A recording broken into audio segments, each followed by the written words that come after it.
அதெல்லாம் வேணாம் சார், சட்டையெல்லாம் கழட்ட வேணாம் சார், பயந்துக்குவாங்க பிள்ளைங்க. நீங்க சும்மா ஆர்ம்ஸ் காட்டுங்க சார்.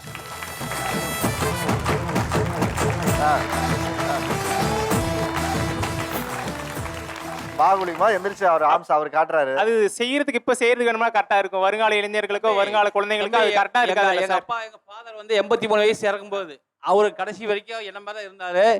எந்த ஒரு டேப்லெட் கூட சாப்பிட வேண்டாரு. அந்த மாதிரி இயற்கையா தான் மரணம் அடைஞ்சாரு. இவங்களுடைய பழக்க வழக்கம் வந்து பார்க்கும்போது உங்களுக்கு எப்படி இருக்கு? நான் ஒரு ஃபுட் பிளாகர். இன்ஃபேக்ட் நான் ஒரு டயட்டீஷியன் கூட. ஓகே. எனக்கு விவரம் தெரிஞ்சதுலேருந்து நான் ரொம்ப நல்லா சாப்பிடுவேன். நான் ரொம்ப சிரிச்சாலும் சரி, ரொம்ப கஷ்டப்பட்டாலும் சரி, என்னை சாப்பாடு அவ்வளோ சந்தோஷப்படுத்தியிருக்கு. உங்களுக்கு என்னென்ன ஃபுட்டெல்லாம் பிடிக்கும்? Biryani sir. Chicken, mutton, fish, நண்டுன்னு எல்லாமே சாப்பிடுவேன். ஃப்ரைட் ரைஸ், சில்லி சிக்கன் எல்லாம் சாப்பிடுவேன். இவங்க சொல்கிறது எல்லாமே ரொம்ப பெருமையாக இருக்குது. இப்போ ப்ரோ சொன்னது எல்லாருமே வந்து நல்லா வெயிட் லாஸ் பண்ணியிருக்காங்க. நானும் வெயிட் லாஸ் பண்ணி, திரும்பியும் வெயிட் கெயின் பண்ணி, திரும்பியும் வெயிட் லாஸ் பண்ணி, வெயிட் கெயின் பண்ணியிருக்கேன். ஆனால்